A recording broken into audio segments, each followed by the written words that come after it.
Good morning, students. Hope you all are doing good and all are in healthy, high spirits. So today we'll be discussing distribution of four distinguishable particles in two equal compartments. ਪਿਛਲੇ lecture ਦੇ ਵਿੱਚ ਆਪਾਂ ਕੀ ਪੜਿਆ ਸੀ ਕਿ ਦੋ ਕੰਪਾਰਟਮੈਂਟਸ ਦੇ ਵਿੱਚ ਪਹਿਲਾਂ ਆਪਾਂ ਇੱਕ ਪਾਰਟੀਕਲ ਦੀ ਡਿਸਟ੍ਰੀਬਿਊਸ਼ਨ ਪੜ੍ਹੀ ਸੀ, ਫਿਰ ਆਪਾਂ ਦੋ ਪਾਰਟੀਕਲਸ ਦੀ ਡਿਸਟ੍ਰੀਬਿਊਸ਼ਨ ਪੜ੍ਹੀ ਸੀ ਤੇ ਥਰਡ ਕੇਸ ਦੇ ਵਿੱਚ ਆਪਾਂ ਤਿੰਨ ਪਾਰਟੀਕਲਸ ਦੀ ਡਿਸਟ੍ਰੀਬਿਊਸ਼ਨ ਪੜ੍ਹੀ ਸੀ, ਰਾਈਟ। ਸੋ ਅੱਜ ਆਪਾਂ ਫੋਰਥ ਕੇਸ ਡਿਸਕਸ ਕਰਾਂਗੇ। ਉਹ ਕਿਹੜਾ ਹੈ? ਜਦੋਂ ਆਪਾਂ distribution of four particles पढ़ांगे, distribution of four distinguishable particles into two compartments of equal size. Okay, ਹੁਣ ਆਪਾਂ ਫੈਮਿਲੀਅਰ ਹਾਂ ਕਿ ਮਾਈਕਰੋਸਟੇਟ ਕੀ ਹੁੰਦਾ ਹੈ, ਮੈਕਰੋਸਟੇਟ ਕੀ ਹੁੰਦਾ ਹੈ, ਥਰਮੋਡਾਇਨਾਮਿਕ ਪ੍ਰੋਬੇਬਿਲਿਟੀ ਕੀ ਹੁੰਦੀ ਹੈ, ਰਾਈਟ। ਪਿਛਲੇ ਵਾਲੇ ਲੈਕਚਰ 'ਚ ਆਪਾਂ ਡਿਸਕਸ ਕੀਤਾ ਸੀਗਾ। ਸੋ ਕੁਇਕਲੀ ਆਪਾਂ ਇੱਕ ਵਾਰੀ ਰਿਵਿਊ ਕਰੀਏ ਕਿ ਮੈਕਰੋਸਟੇਟ, ਮਾਈਕਰੋਸਟੇਟ ਤੇ ਥਰਮੋਡਾਇਨਾਮਿਕ ਪ੍ਰੋਬੇਬਿਲਿਟੀ ਕੀ ਸੀਗੀ। ਹੁਣ ਤੁਹਾਨੂੰ ਮੈਂ ਦੱਸਿਆ ਸੀ ਕਿ ਜਿਵੇਂ ਆਪਾਂ ਪਾਰਟੀਕਲਸ ਦੀ ਡਿਸਟ੍ਰੀਬਿਊਸ਼ਨ ਕਰਨੀ ਹੈ, ਜਿਵੇਂ ਇੱਥੇ ਇਸ ਵਾਲੇ ਕੇਸ 'ਚ ਆਪਾਂ 4 ਪਾਰਟੀਕਲਸ ਦੀ ਡਿਸਟ੍ਰੀਬਿਊਸ਼ਨ ਕਰਨੀ ਹੈ, ਤਾਂ ਆਪਣੇ ਕੋਲੇ ਕੀ ਪੋਸਿਬਿਲਿਟੀਜ਼ ਹੈ। ਫਰਸਟ ਕੰਪਾਰਟਮੈਂਟ 'ਚ 4 ਪਾਰਟੀਕਲਸ ਚਲੇ ਜਾਣਗੇ, ਦੂਜੇ ਕੰਪਾਰਟਮੈਂਟ 'ਚ ਕੋਈ ਪਾਰਟੀਕਲ ਨਹੀਂ ਜਾਏਗਾ, ਜਾਂ ਫਿਰ ਪਹਿਲੇ ਕੰਪਾਰਟਮੈਂਟ ਦੇ ਵਿੱਚ 3 ਪਾਰਟੀਕਲਸ ਚਲੇ ਜਾਣ, ਦੂਜੇ ਦੇ ਵਿੱਚ 1 ਚਲਾ ਜਾਏ, ਜਾਂ ਫਿਰ ਦੋਨਾਂ ਦੇ ਵਿੱਚ 2 ਚਲੇ ਜਾਣ, ਜਾਂ ਫਿਰ ਫਰਸਟ ਦੇ ਵਿੱਚ 1, ਸੈਕਿੰਡ 'ਚ 3 ਔਰ ਪਹਿਲੇ 'ਚ ਕੋਈ ਨਹੀਂ, ਦੂਸਰੇ ਦੇ ਵਿੱਚ 4। ਇਹੀ ਵਾਲੀਆਂ ਪੋਸਿਬਿਲਿਟੀਜ਼ ਹੈ। ਸੋ ਅਗਰ ਪਹਿਲੇ ਦੇ ਵਿੱਚ 4 ਪਾਰਟੀਕਲਸ ਜਾ ਰਹੇ ਹੈ ਇਨ ਦ ਫਰਸਟ ਕੰਪਾਰਟਮੈਂਟ, ਦੂਸਰੇ ਦੇ ਵਿੱਚ ਕੋਈ ਨਹੀਂ ਜਾ ਰਿਹਾ, ਤਾਂ ਇਹ ਜਿਹੜਾ ਅਰੇਂਜਮੈਂਟ ਹੈ, ਇਹ ਜਿਹੜੀ ਪੋਸਿਬਿਲਿਟੀ ਹੈ, ਦਿਸ ਇਜ਼ ਕਾਲਡ ਮੈਕਰੋਸਟੇਟ, ਰਾਈਟ। ਹੁਣ ਇਹਦੀਆਂ ਪੋਸੀਬਲ ਮਾਈਕਰੋਸਟੇਟਸ ਕਿਹੜੀਆਂ? ਮਾਈਕਰੋਸਟੇਟਸ ਕੀ ਪੜਿਆ ਸੀ ਆਪਾਂ ਨੇ ਕਿ ਇਸ ਮੈਕਰੋਸਟੇਟਸ 'ਚ ਡਿਫਰੈਂਟ ਪੋਸੀਬਲ ਅਰੇਂਜਮੈਂਟਸ ਕਿਹੜੇ ਆ। ਹੁਣ ਇਹਦੇ ਵਿੱਚ ਪੋਸੀਬਲ ਡਿਫਰੈਂਟ ਅਰੇਂਜਮੈਂਟਸ ਕਿਹੜੇ? ਚਾਰੋਂ ਦੇ ਚਾਰੋਂ ਫਰਸਟ ਜਾ ਰਹੇ ਆ। ਸੋ ਇੱਕੋ ਹੀ ਅਰੇਂਜਮੈਂਟ ਹੈ, ਕਿਹੜਾ? A, B, C, D in the first compartment and nil in the second compartment, right? Second case ਕੀ ਹੈ? ਜਦੋਂ ਪਹਿਲੇ ਦੇ ਵਿੱਚ 3 ਚਲੇ ਜਾਣ ਔਰ ਸੈਕਿੰਡ ਕੰਪਾਰਟਮੈਂਟ 'ਚ 1 ਜਾਵੇ। ਹੁਣ ਇਹਦੇ 'ਚ ਦੇਖੋ ਡਿਫਰੈਂਟ ਪੋਸਿਬਿਲਿਟੀਜ਼ ਕਿਹੜੀਆਂ-ਕਿਹੜੀਆਂ ਹੈ। ਪਹਿਲੇ 3 A, B, C A ਪਹਿਲੇ 'ਚ ਚਲੇ ਗਏ, D ਸੈਕਿੰਡ 'ਚ ਚਲਾ ਗਿਆ। ਹੁਣ B, C, D ਸੈਕਿੰਡ 'ਚ ਹੈ, ਫਰਸਟ 'ਚ ਹੈ ਔਰ A ਚਲਾ ਗਿਆ ਸੈਕਿੰਡ 'ਚ, ਕਿਉਂਕਿ ਆਪਾਂ ਨੇ ਇਸ ਦੇ ਥਰੂ ਬਾਉਂਡ ਰਹਿਣਾ, ਇੱਕ 3 and 1 ਰੱਖਣਾ। ਪਹਿਲੇ 'ਚ 3 ਹੋਣੇ ਚਾਹੀਦੇ, ਪਹਿਲੇ ਦੇ ਵਿੱਚ ਦੂਜੇ 'ਚ 1 ਹੋਣੇ ਚਾਹੀਦੇ। ਓਕੇ, ਉਸ ਤੋਂ ਬਾਅਦ ਹੈ C, D, A in the first compartment, B in the second compartment, D, A, B in the first, C in the second. ਸੋ ਇਸ ਮੈਕਰੋਸਟੇਟ ਦੇ ਵਿੱਚ ਕਿਹੜੀ ਵਿੱਚ? ਪਹਿਲੇ ਦੇ ਵਿੱਚ 3 ਤੇ ਦੂਜੇ ਦੇ ਵਿੱਚ 1 ਪਾਰਟੀਕਲ ਦੇ ਲਈ ਪੋਸਿਬਿਲਿਟੀਜ਼ ਕਿਹੜੀਆਂ-ਕਿਹੜੀਆਂ? ਡਿਫਰੈਂਟ ਅਰੇਂਜਮੈਂਟਸ ਕਿਹੜੇ-ਕਿਹੜੇ ਆ? ਆ 4 ਅਰੇਂਜਮੈਂਟਸ ਹੈ। ਇਹ ਜਿਹੜੇ ਡਿਫਰੈਂਟ ਪੋਸੀਬਲ ਅਰੇਂਜਮੈਂਟਸ ਹੈ within this macrostate, they are called microstate. Clear? ਹੁਣ ਆਪਾਂ ਦੇਖਾਂਗੇ 2 ਲਈ ਕਿਹੜੀਆਂ ਪੋਸਿਬਿਲਿਟੀਜ਼ ਹੈ। A, B ਇੱਧਰ ਚਲਾ ਗਿਆ, C, D ਇੱਧਰ ਚਲਾ ਗਿਆ, B, C in the first, A, D in the second, C, D in the first, A, B in the second, A, C in the first, B, D in the second, A, D in the first, B, C in the second, B, D in the first, A, C in the second। ਪਹਿਲੇ 3 ਆਪਾਂ ਨੇ ਲਿਖਣੇ, ਉਸ ਤੋਂ ਬਾਅਦ ਅਗਲੇ 3 invert ਹੋ ਜਾਣਗੇ। ਇੱਕ ਵਾਰੀ ਇਹ ਆ ਜਾਏਗਾ ਇੱਧਰ, ਇੱਕ ਵਾਰੀ ਇਹ ਇੱਧਰ ਆ ਜਾਏਗਾ, ਠੀਕ ਹੈ ਨਾ? ਕਲੀਅਰ?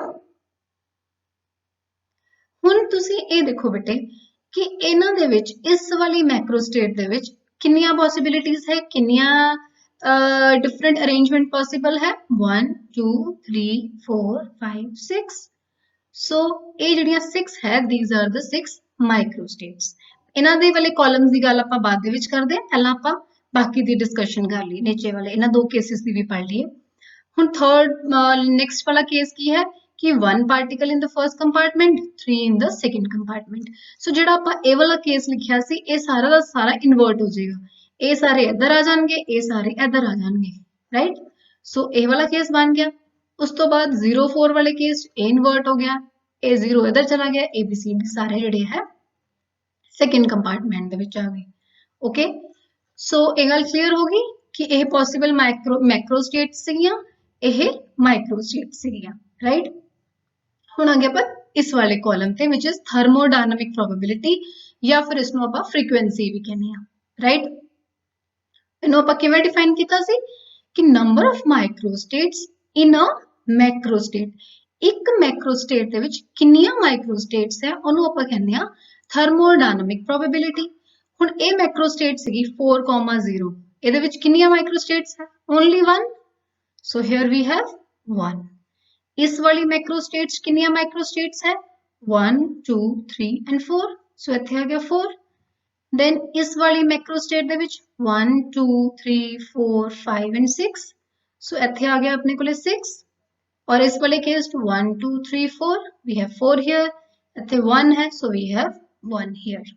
ਹੁਣ ਇਹ ਟੋਟਲ ਇਹ ਆ ਗਿਆ ਇਸ ਮੈਕਰੋਸਟੇਟ ਚ ਕਿੰਨੀਆਂ ਮਾਈਕਰੋਸਟੇਟਸ ਹੈ, ਇਸ ਦੇ ਵਿੱਚ ਕਿੰਨੀਆਂ, ਇਸ ਦੇ ਵਿੱਚ ਕਿੰਨੀਆਂ, ਟੋਟਲ ਮਾਈਕਰੋਸਟੇਟਸ ਕਿੰਨੀਆਂ ਹੋ ਗਈਆਂ ਪਰ ਇੱਥੇ ਤੋਂ ਅਗਰ ਆਪਾਂ ਕਾਊਂਟ ਕਰੀਏ 1 2 3 4 5 6 7 8 9 10 11 12 13 14 15 and this is 16th, right?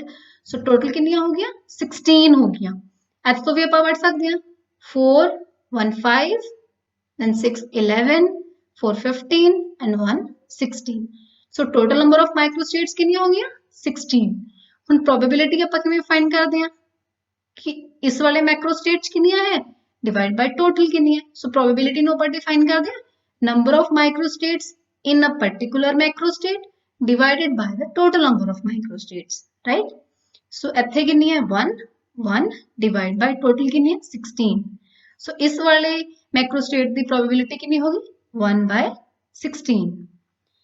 इस विच कितनी है 4 4 बाय 16, ਇਹਦੇ ਵਿੱਚ ਕਿੰਨੀ ਹੈ 6, so probability is 6 by 16, right?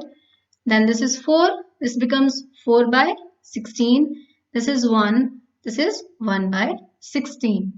और number of arrangements अगर अपन डिस्कस करिए तो number of arrangements इस वाले केस किन्ने हैं, जिन number of distinct arrangements जिन्हों अपन number of microstates भी कहने हैं, अपन देखा सी 16 है total arrangements, 16 नो अपन के लिख सकते हैं 2 raised to power 4, right? So what we have concluded here, we have concluded that all the microstates of a macrostate in a given system are equally probable। सारियां microstates जिन्हें भी अपन लिखे सारियां दी probability same है, okay?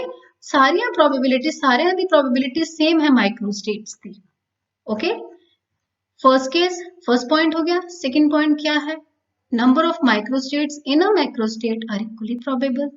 ਹੁਣ ਕਿਸੇ particular ਮੈਕਰੋਸਟੇਟ ਦੀ ਗੱਲ ਕਰੀਏ, ਮੰਨ ਲਓ ਆਪਾਂ ਇਸ ਮੈਕਰੋਸਟੇਟ ਦੀ ਗੱਲ ਕਰਦੇ ਹਾਂ, ਇਹਦੇ ਵਿੱਚ ਜਿਹੜੀਆਂ 4 ਮਾਈਕਰੋਸਟੇਟਸ ਹੈ, ਇਹਨਾਂ ਚਾਰਾਂ ਚੋਂ ਵੀ ਕਿਸੇ ਦੇ ਵੀ ਹੋਣ ਦੀ ਪ੍ਰੋਬੇਬਿਲਿਟੀ ਬਰਾਬਰ ਹੈ। ਇਹ ਵਾਲੇ ਦੇ ਜਿੰਨੇ ਚਾਂਸਸ ਹੈ ਉਨੇ ਹੀ ਇਸ ਦੇ ਹੈ, ਉਨੇ ਹੀ ਇਸ ਦੇ, ਉਨੇ ਹੀ ਇਸ ਦੇ ਹੈ, ਔਰ ਉਹ ਕਿਸ ਦੇ ਬਰਾਬਰ ਹੈ 4 by 16, right. So next point is probability of a microstate. Microstate ਦੀ ਪ੍ਰੋਬੇਬਿਲਿਟੀ ਕੀ ਹੈ 1 divided by total number of microstates. ਹੁਣ ਟੋਟਲ ਮਾਈਕਰੋਸਟੇਟਸ ਕਿੰਨੀਆਂ ਸੀਗੀਆਂ 16 ਸੀਗੀਆਂ, ਤਾਂ ਇੱਕ ਦੇ ਹੋਣ ਦੀ ਪ੍ਰੋਬੇਬਿਲਿਟੀ ਕਿੰਨੀ ਹੈ 1 by 16, ਰਾਈਟ। ਔਰ ਪ੍ਰੋਬੇਬਿਲਿਟੀ ਆਫ ਮੈਕਰੋਸਟੇਟ ਕੀ ਹੈ, ਇਹੀ ਵਾਲੀ ਟਰਮ ਨੂੰ 1 upon ਟੋਟਲ ਨੰਬਰ ਆਫ ਮਾਈਕਰੋਸਟੇਟਸ ਨੂੰ ਆਪਾਂ ਮਲਟੀਪਲਾਈ ਕਰ ਦਾਂਗੇ ਕਿ ਉਸ ਮੈਕਰੋਸਟੇਟ ਚ ਕਿੰਨੀਆਂ ਮਾਈਕਰੋਸਟੇਟਸ ਹੈ, number of microstates in a given macrostate. For example ਆਹ ਵਾਲੀ ਮੈਕਰੋਸਟੇਟ ਦੀ ਅਗਰ ਆਪਾਂ ਗੱਲ ਕਰੀਏ 2,2, ਇਹਦੇ ਵਿੱਚ 1 by 16 ਨੂੰ ਆਪਾਂ ਮਲਟੀਪਲਾਈ ਕਰ ਦਿੱਤਾ 6 ਨਾਲ। 6 ਕੀ ਸੀਗਾ ਕਿ ਇਸ ਮੈਕਰੋਸਟੇਟ ਚ ਕਿੰਨੀਆਂ ਮਾਈਕਰੋਸਟੇਟਸ ਪੋਸੀਬਲ ਹੈ, ਕਲੀਅਰ। ਸੋ ਇਹਨੂੰ ਇਹੀ ਵਾਲੀ ਅਗਰ ਇਸ ਨੂੰ ਨੰਬਰ ਆਫ ਪ੍ਰੋਬੇਬਿਲਿਟੀ ਆਫ ਮਾਈਕਰੋਸਟੇਟ ਨੂੰ ਆਪਾਂ ਸਮਾਲ p ਨਾਲ ਰਿਪਰੈਜ਼ੈਂਟ ਕਰੀਏ ਤੇ ਪ੍ਰੋਬੇਬਿਲਿਟੀ ਆਫ ਮੈਕਰੋਸਟੇਟ ਨੂੰ ਆਪਾਂ ਕੈਪੀਟਲ P ਨਾਲ ਲਿਖੀਏ ਤਾਂ ਆਪਾਂ ਕੀ ਲਿਖ ਸਕਦੇ ਹਾਂ capital P is equal to W into P। W ਕੀ ਸੀਗਾ ਥਰਮੋਡਾਇਨਾਮਿਕ ਪ੍ਰੋਬੇਬਿਲਿਟੀ। ਹੁਣ ਇਹ ਕੀ ਹੈ, this is W, this is 1 upon 16, this is the probability of the macrostate, okay? So this becomes P is equal to W into P, right? Now what is the significance of macrostates? Macrostates क्यों important है, ਜਿਹੜੀਆਂ ਕਿਸੇ ਵੀ system ਦੀਆਂ properties ਹੈ, ਜਿਵੇਂ ਕਿ system ਦੀ energy ਕਿੰਨੀ ਹੈ ਜਾਂ ਮੋਮੈਂਟਮ ਕਿੰਨਾ ਹੈ ਜਾਂ ਹੋਰ ਡਿਫਰੈਂਟ ਤਰ੍ਹਾਂ ਦਾ ਜਿਹੜਾ ਸਿਸਟਮ ਬਿਹੇਵ ਕਰ ਰਿਹਾ ਹੈ, ਉਸਦਾ ਜਿਹੜਾ ਰੀਜਨ ਹੈ, different set of particles different behave ਕਰ ਰਹੇ ਹੈ, ਦੂਜੇ ਪਾਰਟੀਕਲਸ ਡਿਫਰੈਂਟ ਬਿਹੇਵ ਕਰ ਰਹੇ, ਉਹ ਜਿਹੜੀਆਂ ਚੀਜ਼ਾਂ ਹੈ ਉਹ ਡਿਪੈਂਡ ਕਰਦੀਆਂ ਹੈ, ਉਹ ਸਾਰੀਆਂ ਪ੍ਰੋਪਰਟੀਜ਼ ਡਿਪੈਂਡ ਕਰਦੀਆਂ ਉਸਦੀਆਂ ਮਾਈਕਰੋ ਸਟੇਟਸ ਦੇ ਉੱਤੇ।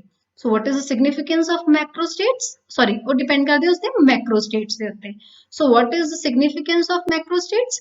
The properties of a system like energy, momentum, etc. are determined using the macro states. Therefore, macro states are important to study the properties and behavior of the system.